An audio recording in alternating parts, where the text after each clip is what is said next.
नमस्कार दोस्तों, स्वागत है आपका एमआई नॉलेज शो में। जी हाँ दोस्तों, अगर आप लोगों को किसी को एक देश से दूसरे देश में जाना हो तो आप एरोप्लेन का उपयोग करेंगे। यहाँ तक कि भारत में भी एक राज्य से दूसरे राज्य में जाना हो तो आप एरोप्लेन से जल्दी पहुँच जाएंगे। लेकिन आप लोगों को पता है कि इन एरोप्लेनों को दुनिया में सिर्फ 2 ही कंपनियाँ मैन्युफैक्चर करती हैं, जिनमें से एक है अमेरिका की बोइंग और दूसरी है यूरोप की एयरबस। एयर ट्रैवल में अमेरिका की डोमिनेंस बहुत तगड़ी है और जो पूरी दुनिया में नेता हैं, जो भी अमेरिका को बुरा भला कहते हैं, बाद में वो उसी अमेरिका की कंपनी द्वारा मैन्युफैक्चर एरोप्लेन में ट्रैवल करते हैं। कुछ देशों ने सोचा कि इन देशों की एयरप्लेन में डोमिनेंस को तोड़ा जाए, जिसमें से सबसे पहले सोवियत यूनियन ने प्लेन बनाया।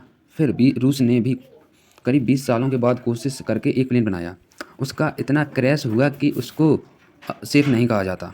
फिर बाद में चीन ने भी 15 सालों तक मेहनत करके एक प्लेन बनाया, लेकिन खुद चीन के जो बड़े-बड़े नेता हैं उसमें बैठने से हिचकते हैं। उसके बहुत सारे क्रैश लैंडिंग तथा एयर क्रैश हो चुके हैं। उससे उसको दुनिया में सबसे ज़्यादा अनसेफ प्लेन में से एक माना गया है। फिर बाद में जब चीन का ये प्रोजेक्ट फेल हो गया, आपको बता दूं, फिर उन्होंने अमेरिका ही की बोइंग कंपनी से करीब सैकड़ों के तादाद में एरोप्लेन खरीदे और बाद में एयरबस से भी करीब इतने ही एरोप्लेन खरीदे।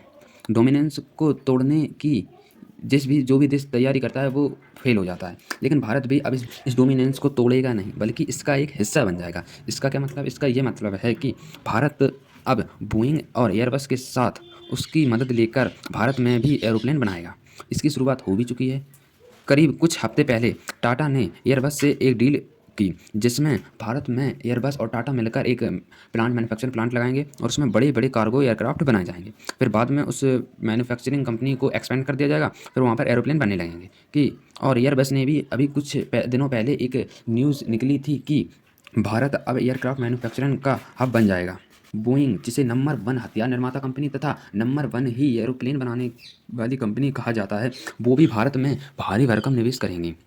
बोइंग भारत में एक एरोप्लेन सेंटर बनाएंगी और उसमें निवेश करेंगी। अभी भारत में बोइंग का एक रिसर्च सेंटर चल रहा है, जिसमें भारत में बोइंग कंपनियों के इस रिसर्च सेंटर में फ्लाइंग कार बनाई जाएंगी और इसमें काफ़ी ज़्यादा नौकरियां निकलेंगी, जिसमें भारत के युवाओं को नौकरियां दी जाएंगी। और बाद में जब यहाँ पर फ्लाइंग कार 100% बन जाएगी तथा टेस्टिंग के बाद उसको दुनिया में इधर ही से एक्सपोर्ट किया जाएगा, जिससे कि भारत को भी काफ़ी ज़्यादा मुनाफा होगा। बोइंग कंपनी शुरू में करीब $200 मिलियन का भारत में निवेश करेगी। हाँ, यह कुछ हद तक ज़्यादा बड़ी रकम नहीं है, लेकिन बोइंग का जो रिसर्च सेंटर चल रहा है उसी को इस निवेश द्वारा एक्सपेंड किया जाएगा, मतलब उसकी जो कैपेसिटी है उसको बढ़ा दी जाएगी और पूरे एशिया में भारत की जो एरोप्लेन बनाने की चेन है उसमें डोमिनेंस हो जाएगा, जिससे भारत भी पूरे दुनिया को एरोप्लेन एक्सपोर्ट करेगा उसी डोमिनेंस की चेन बनकर।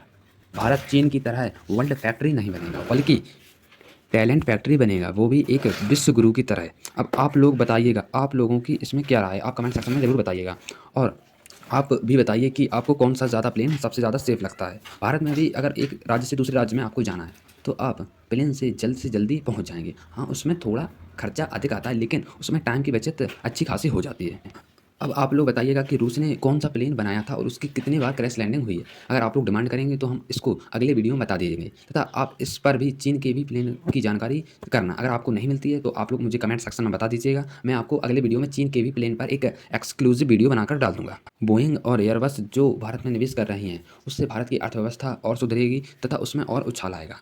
अभी आपको रिसेंटली पता ही होगा कि खजाने की रैंकिंग आई है, दुनिया भर के खजाने की रैंकिंग आई है, उसमें कुछ ज़्यादातर देशों का काफ़ी अधिक नुकसान हुआ है।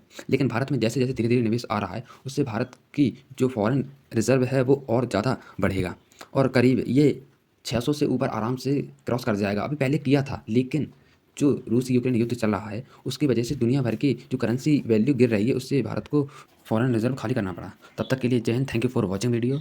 अगर आप इस बार चैनल पर पहली बार आए हैं तो सब्सक्राइब करके ही जाना।